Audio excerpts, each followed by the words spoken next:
الحمد للہ رب العالمین والصلاة والسلام علی سید المرسلین اما بعد فاعوذ باللہ من الشیطان الرجیم بسم اللہ الرحمن الرحیم۔ استنجا کا طریقہ حنفی۔ درود شریف کی فضیلت۔ سرکار نامدار مدینے کے تاجدار حبیب پروردگار شفیع روز شمار جناب احمد مختار صلی اللہ تعالی علیہ وآلہ وسلم کا ارشاد نور بار ہے، تم اپنی مجلسوں کو مجھ پر درود پاک پڑھ کر آراستہ کرو، کیونکہ تمہارا مجھ پر درود پاک پڑھنا بروز قیامت تمہارے لیے نور ہوگا۔ صلو علی الحبیب صلی اللہ تعالی علی محمد۔ عذاب میں تخفیف ہو گئی۔ حضرت سیدنا ابن عباس رضی اللہ تعالی عنہما سے مروی ہے کہ سرکار دو عالم نور مجسم شاہ بنی آدم رسول محتشم صلی اللہ تعالی علیہ وآلہ وسلم دو قبروں کے پاس سے گزرے تو غیب کی خبر دیتے ہوئے فرمایا، یہ دونوں قبر والے عذاب دیے جا رہے ہیں، اور کسی بڑی چیز میں جس سے بچنا دشوار ہو عذاب نہیں دیے جا رہے، بلکہ ایک تو پیشاب کے چھینٹوں سے نہیں بچتا تھا اور دوسرا چغل خوری کیا کرتا تھا۔ پھر آپ صلی اللہ تعالی علیہ وآلہ وسلم نے کھجور کی تازہ ٹہنی منگوائی اور اسے آدھو آدھ چیرا اور ہر ایک کی قبر پر ایک ایک حصہ گاڑ دیا اور فرمایا، جب تک یہ خشک نہ ہو تب تک ان دونوں کے عذاب میں تخفیف ہوگی۔ صلو علی الحبیب صلی اللہ تعالی علی محمد۔ استنجا کا طریقہ۔ استنجا خانے میں جنات اور شیاطین رہتے ہیں، اگر جانے سے پہلے بسم اللہ پڑھ لی جائے تو اس کی برکت سے وہ ستر دیکھ نہیں سکتے۔ حدیث پاک میں ہے، جن کی آنکھوں اور لوگوں کے ستر کے درمیان پردہ یہ ہے کہ جب پاخانے کو جائے تو بسم اللہ کہہ لے، یعنی جیسے دیوار اور پردے لوگوں کی نگاہ کے لیے آڑ بنتے ہیں، ایسے ہی یہ اللہ عز و جل کا ذکر جنات کی نگاہوں سے آڑ بنے گا کہ جنات اس کو دیکھ نہ سکیں گے۔ استنجا خانے میں داخل ہونے سے پہلے بسم اللہ پڑھ لیجئے، بلکہ بہتر یہ ہے کہ یہ دعا پڑھ لیجئے اول و آخر درود شریف۔ بسم اللہ اللہم انی اعوذ بک من الخبث والخبائث، یعنی اللہ کے نام سے شروع، یا اللہ میں ناپاک جنوں نر و مادہ سے تیری پناہ مانگتا ہوں۔ پھر پہلے الٹا قدم استنجا خانے میں رکھ کر داخل ہوں، سر ڈھانپ کر استنجا کریں۔ ننگے سر استنجا خانے میں داخل ہونا ممنوع ہے۔ جب پیشاب کرنے یا قضائے حاجت کے لیے بیٹھیں تو منہ اور پیٹھ دونوں میں سے کوئی بھی قبلے کی طرف نہ ہو۔ اگر بھول کر قبلے کی طرف منہ یا پشت کر کے بیٹھ گئے تو یاد آتے ہی فوراً قبلے کی طرف سے اس طرح رخ بدل دے کہ کم از کم 45 یعنی 45 ڈگری سے باہر ہو جائے۔ اس میں امید ہے کہ فوراً اس کے لیے مغفرت و بخشش فرما دی جائے۔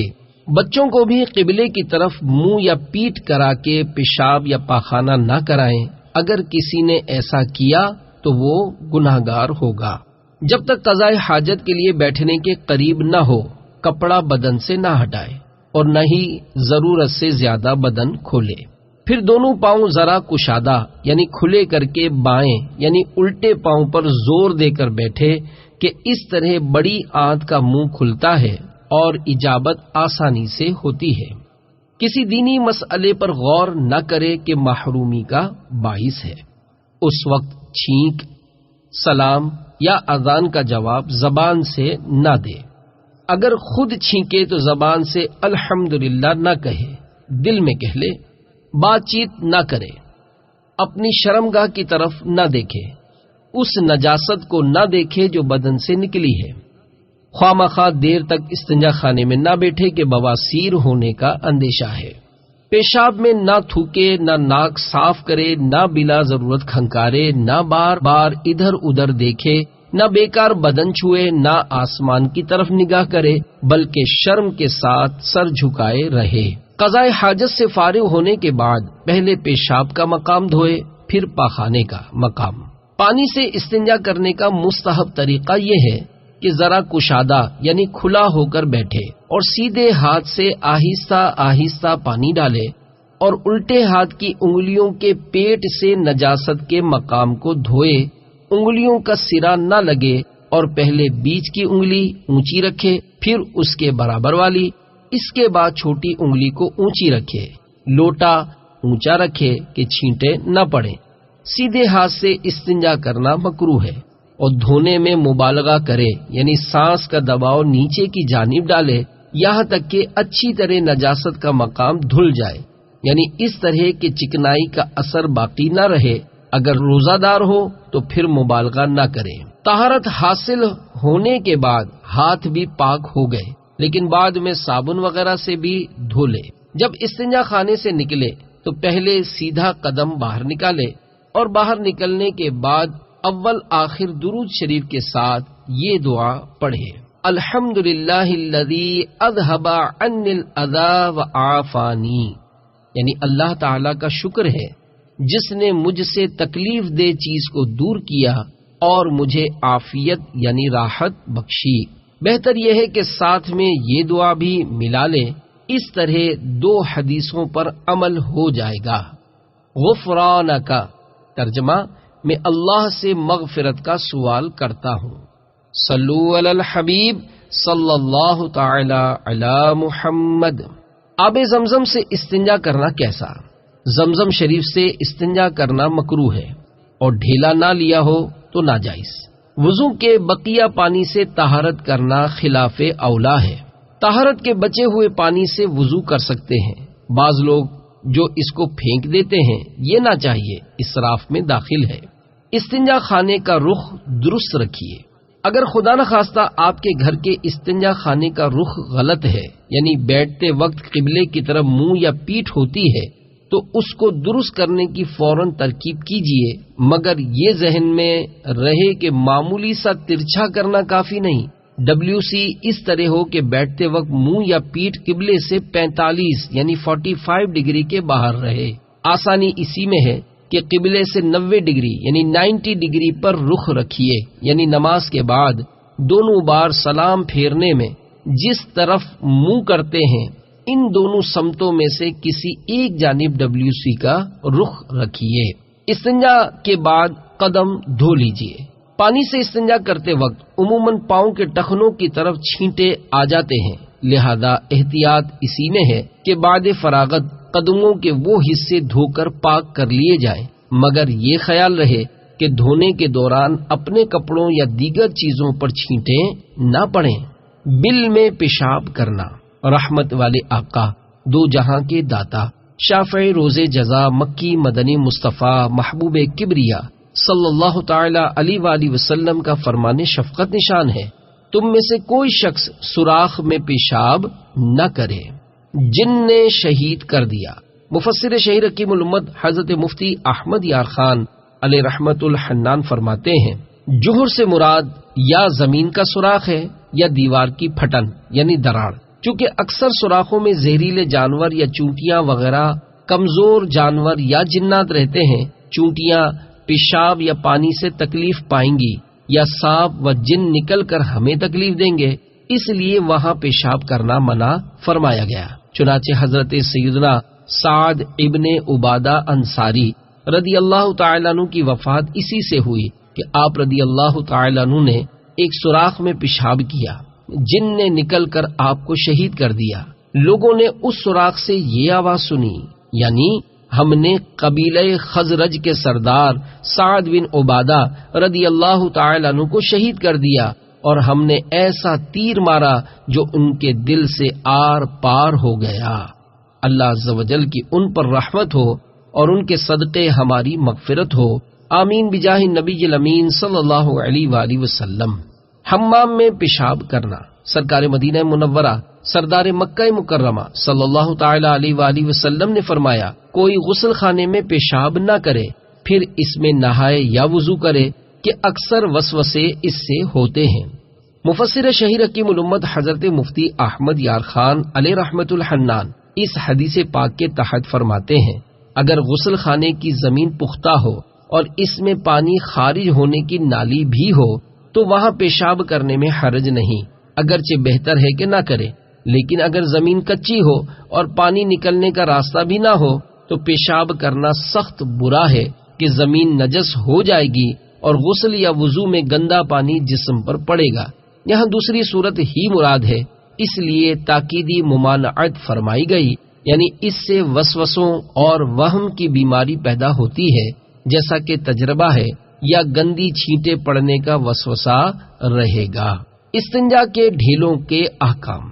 آگے پیچھے سے جب نجاست نکلے تو ڈھیلوں سے استنجا کرنا سنت ہے، اور اگر صرف پانی سے طہارت کر لی تو بھی جائز ہے، مگر مستحب یہ ہے کہ ڈھیلے لینے کے بعد پانی سے طہارت کرے۔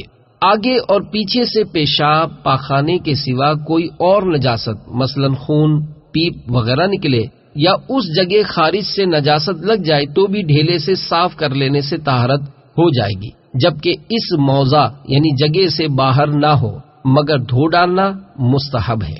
ڈھیلوں کی کوئی تعداد معین یعنی مقررہ تعداد سنت نہیں، بلکہ جتنے سے صفائی ہو جائے، تو اگر ایک سے صفائی ہو گئی سنت ادا ہو گئی، اور اگر 3 ڈھیلے لیے اور صفائی نہ ہوئی سنت ادا نہ ہوئی۔ البتہ مستحب یہ ہے کہ طاق مثلا 1، 3، 5 ہوں اور کم سے کم 3 ہوں، تو اگر 1 یا 2 سے صفائی ہو گئی تو 3 کی گنتی پوری کرے، اور اگر 4 سے صفائی ہو تو 1 اور لے کہ طاق ہو جائیں۔ ڈھیلوں سے طہارت اس وقت ہوگی کہ نجاست سے مخرج یعنی خارج ہونے کی جگہ کے آس پاس کی جگہ 1 درہم سے زیادہ آلودہ نہ ہو، اور اگر درہم سے زیادہ سن جائے تو دھونا فرض ہے، مگر ڈھیلے لینا اب بھی سنت رہے گا۔ کنکر، پتھر، پھٹا ہوا کپڑا یہ سب ڈھیلے کے حکم میں ہیں، ان سے بھی صاف کر لینا بلا کراہت جائز ہے۔ بہتر یہ ہے کہ پھٹا کپڑا یا درزی کی بے قیمت کترن سوتی یعنی کاٹن ہو تاکہ جلد جذب کر لے۔ ہڈی اور کھانے اور گوبر اور پکی اینٹ اور ٹھیکری اور شیشہ اور کوئلے اور جانور کے چارے سے اور ایسی چیز سے جس کی کچھ قیمت ہو، اگرچہ 1 آدھ پیسہ صحیح، ان چیزوں سے استنجا کرنا مکروہ ہے۔ کاغذ سے استنجا منع ہے، اگرچہ اس پر کچھ لکھا نہ ہو یا ابو جہل جیسے کافر کا نام لکھا ہو۔ داہنے یعنی سیدھے ہاتھ سے استنجا کرنا مکروہ ہے، اگر کسی کا بایاں ہاتھ بیکار ہو گیا تو اسے دہنے یعنی سیدھے ہاتھ سے جائز ہے۔ جس ڈھیلے سے ایک بار استنجا کر لیا اسے دوبارہ کام میں لانا مکروہ ہے، مگر دوسری کروٹ اس کی صاف ہو تو اس سے کر سکتے ہیں۔ مرد کے لیے پیچھے کے مقام کے لیے ڈھیلوں کے استعمال کا طریقہ یہ ہے، گرمی کے موسم میں پہلا ڈھیلا آگے سے پیچھے کو لے جائیں، دوسرا پیچھے سے آگے کو اور تیسرا آگے سے پیچھے کو۔ سردیوں میں پہلا ڈھیلا پیچھے سے آگے، دوسرا آگے سے پیچھے اور تیسرا پیچھے سے آگے کو لے جائیں۔ پاک ڈھیلے داہنی یعنی سیدھی جانب رکھنا اور بعد کام میں لانے کے بائیں یعنی الٹے ہاتھ کی طرف ڈال دینا، اس طرح پر کہ جس رخ میں نجاست لگی ہو نیچے ہو، مستحب ہے۔ ٹوائلٹ پیپر کے استعمال کی علماء نے اجازت دی ہے، کیونکہ یہ اسی مقصد کے لیے بنایا گیا ہے اور لکھنے میں کام نہیں آتا۔ البتہ بہتر مٹی کا ڈھیلا ہے۔ مٹی کا ڈھیلا اور سائنسی تحقیق۔ ایک تحقیق کے مطابق مٹی میں نوشادر یعنی امونیم کلورائڈ نیز بدبو دور کرنے والے بہترین اجزاء موجود ہیں۔ پیشاب اور فضلہ جراثیم سے لبریز ہوتا ہے، اس کا جسم انسانی پر لگنا نقصان دہ ہے۔ اس کے اجزاء بدن پر چپکے رہ جانے کی صورت میں طرح طرح کی بیماریاں پیدا ہونے کا اندیشہ ہے۔ ڈاکٹر ہلوک لکھتا ہے، استنجا کے مٹی کے ڈھیلے نے سائنسی دنیا کو ورطۂ حیرت میں ڈال رکھا ہے۔ مٹی کے تمام اجزاء جراثیم کے قاتل ہوتے ہیں، لہذا مٹی کے ڈھیلے کے استعمال سے پردے کی جگہ پر موجود جراثیم کا خاتمہ ہو جاتا ہے، بلکہ اس کا استعمال پردے کی جگہ کے کینسر یعنی کینسر آف پینس سے بچاتا ہے۔ بڈھے کافر ڈاکٹر کا انکشاف۔ میٹھے میٹھے اسلامی بھائیوں، سنت کے مطابق قضاء حاجت کرنے میں آخرت کی سعادت اور دنیا میں بیماریوں سے حفاظت ہے۔ کفار بھی اسلامی اتوار کا خواہی نہ خواہی اقرار کر ہی لیتے ہیں۔ اس کی جھلک اس حکایت میں ملاحظہ فرمائیے۔ چنانچہ فزیالوجی کے ایک سینئر پروفیسر کا بیان ہے، میں ان دنوں مراکش میں تھا، مجھے بخار آ گیا۔ دوا کے لیے ایک غیر مسلم بڈھے گھاگ ڈاکٹر کے پاس پہنچا۔ اس نے پوچھا کیا مسلمان ہو؟ میں نے کہا ہاں مسلمان ہوں اور پاکستانی ہوں۔ یہ سن کر کہنے لگا اگر تمہارے پاکستان میں ایک طریقہ جو خود تمہارے نبی صلی اللہ علیہ وآلہ وسلم کا بتایا ہوا ہے زندہ ہو جائے تو پاکستانی بہت سارے امراض سے بچ جائیں۔ میں نے حیرت سے پوچھا وہ کون سا طریقہ ہے؟ بولا اگر قضاء حاجت کے لیے اسلامی طریقے پر بیٹھا جائے تو اپینڈکس، دائمی قبض، بواسیر اور گردوں کے امراض نہیں ہوں گے۔ رفع حاجت کے لیے بیٹھنے کا طریقہ۔ میٹھے میٹھے اسلامی بھائیوں، یقیناً آپ بھی جاننا چاہیں گے کہ وہ کرشماتی طریقہ کون سا ہے، تو سنیے۔ حضرت سیدنا سراقہ بن مالک رضی اللہ تعالی عنہ فرماتے ہیں ہمیں تاجدار رسالت سراپا عظمت و شرافت صلی اللہ علیہ وآلہ وسلم نے حکم دیا کہ ہم رفع حاجت کے وقت بائیں یعنی الٹے پاؤں پر وزن دیں اور دایاں پاؤں کھڑا رکھیں۔ بائیں پاؤں پر وزن ڈالنے کی حکمت۔ رفع حاجت کے وقت اکڑوں بیٹھ کر دایاں یعنی سیدھا پاؤں کھڑا یعنی اپنی اصلی حالت پر نارمل رکھ کر بائیں یعنی الٹے پاؤں پر وزن دینے سے بڑی آنت جو کہ الٹی طرف ہوتی ہے اور اسی میں فضلہ ہوتا ہے اس کا منہ اچھی طرح کھل جاتا اور بآسانی فراغت ہو جاتی اور پیٹ اچھی طرح صاف ہو جاتا ہے، اور جب پیٹ صاف ہو جائے گا تو بہت ساری بیماریوں سے تحفظ حاصل رہے گا۔ کرسی نما کموڈ۔ افسوس آج کل استنجا کے لیے کموڈ عام ہوتا جا رہا ہے۔ اس پر کرسی کی طرح بیٹھنے کے سبب ٹانگیں پوری طرح نہیں کھلتی، اکڑوں بیٹھنے کی ترکیب نہ ہونے کے سبب الٹے پاؤں پر وزن بھی نہیں دیا جا سکتا اور یوں آنتوں اور معدے پر زور نہیں پڑتا، اس لیے برابر فراغت نہیں ہو پاتی، کچھ نہ کچھ فضلہ آنت میں باقی رہ جاتا ہے جس سے آنتوں اور معدے کے متعدد امراض پیدا ہونے کا اندیشہ رہتا ہے۔ کموڈ کے استعمال سے اعصابی تناؤ پیدا ہوتا ہے، حاجت کے بعد پیشاب کے قطرات گرنے کے بھی خطرات رہتے ہیں۔ پردے کی جگہ کا کینسر۔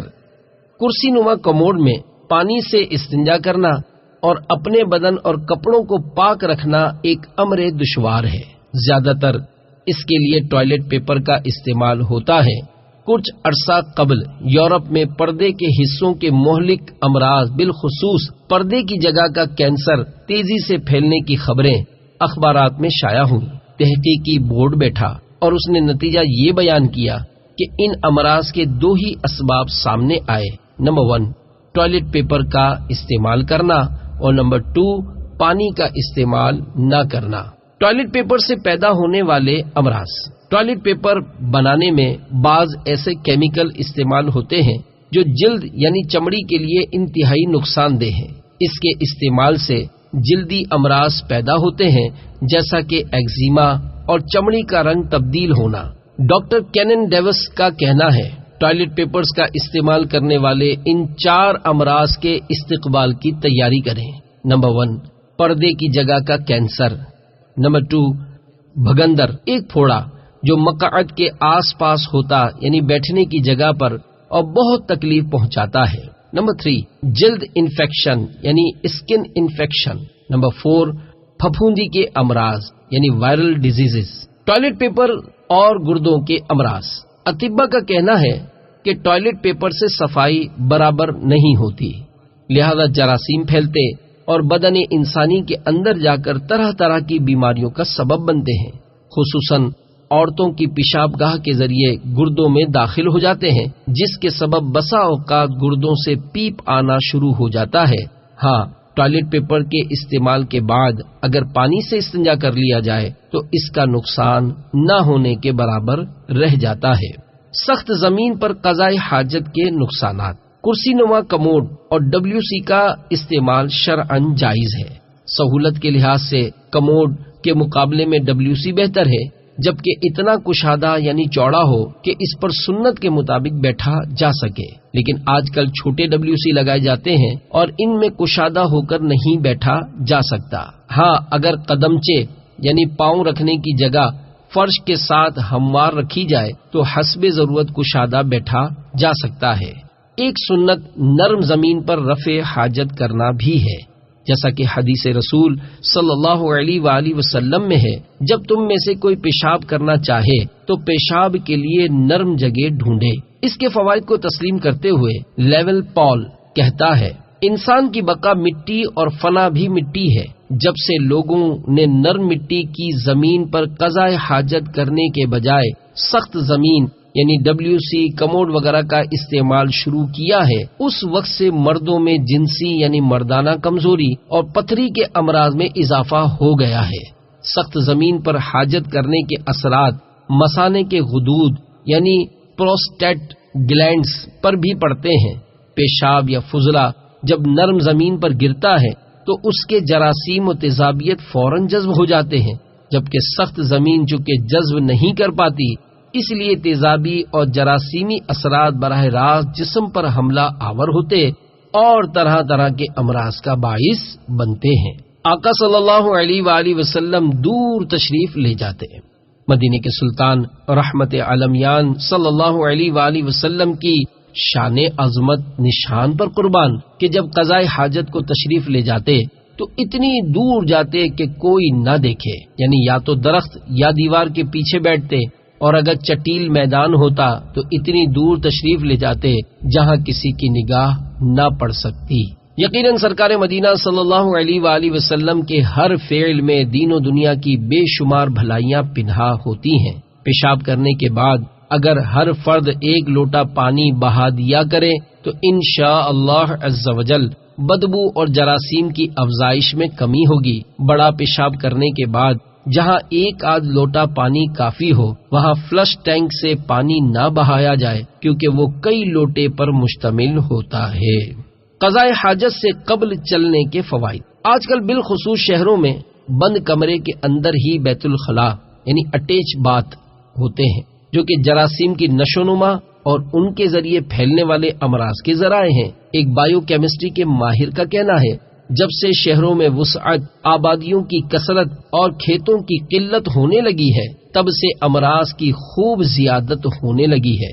قضاء حاجت کے لیے جب سے دور چل کر جانا ترک کیا ہے، قبض، گیس، تبخیر اور جگر کی بیماریاں بڑھ گئی ہیں۔ چلنے سے آنتوں کی حرکتوں میں تیزی آتی ہے، جس کے سبب حاجت تسلی بخش ہو جاتی ہے۔ آج کل بغیر چلے گھر ہی گھر میں بیت الخلاء میں داخل ہو جانے کی وجہ سے بسا اوقات فراغت بھی تاخیر سے ہوتی ہے۔ بیت الخلاء جانے کی 47 نیتیں۔ فرمان مصطفیٰ صلی اللہ علیہ وآلہ وسلم، مسلمان کی نیت اس کے عمل سے بہتر ہے۔ سر ڈھانپ کر جانے میں الٹے پاؤں سے اور باہر نکلنے میں سیدھے پاؤں سے پہل کر کے اتباع سنت کروں گا۔ دونوں بار یعنی داخلے سے قبل اور نکلنے کے بعد مسنون دعائیں پڑھوں گا۔ صرف اندھیرے کی صورت میں یہ نیت کیجیے، طہارت پر مدد حاصل کرنے کے لیے بتی جلاؤں گا۔ فراغت کے فوراً بعد اسراف سے بچنے کی نیت سے بتی بجھا دوں گا۔ حدیث پاک میں ہے، ترجمہ، پاکی نصف ایمان ہے، پر عمل کرتے ہوئے پاؤں کو گندگی سے بچانے کے لیے چپل پہنوں گا۔ پہنتے ہوئے سیدھے قدم سے اور اتارتے ہوئے الٹے سے پہل کر کے اتباع سنت کروں گا۔ ستر کھلا ہونے کی صورت میں استقبال قبلہ یعنی قبلے کی طرف منہ کرنے اور استدبار قبلہ یعنی قبلے کی طرف پیٹ کرنے سے بچوں گا۔ زمین سے قریب ہو کر فقط حسب ضرورت ستر کھولوں گا۔ اسی طرح فراغت کے بعد اٹھنے سے قبل ہی ستر چھپا لوں گا۔ جو کچھ خارج ہوگا اس کی طرف نہیں دیکھوں گا۔ پیشاب کے چھینٹوں سے بچوں گا۔ حیا سے سر جھکائے رہوں گا۔ ضرورتاً آنکھیں بند کر لوں گا اور بلا ضرورت شرمگاہ کو دیکھنے اور چھونے سے بچوں گا۔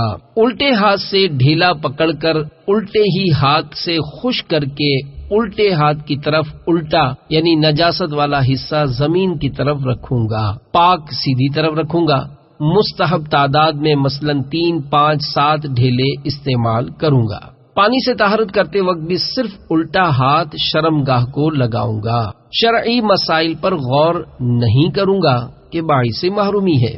ستر کھلا ہونے کی صورت میں بات چیت نہیں کروں گا اور پیشاب وغیرہ میں نہ تھوکوں گا، نہ ہی اس میں ناک سنکوں گا۔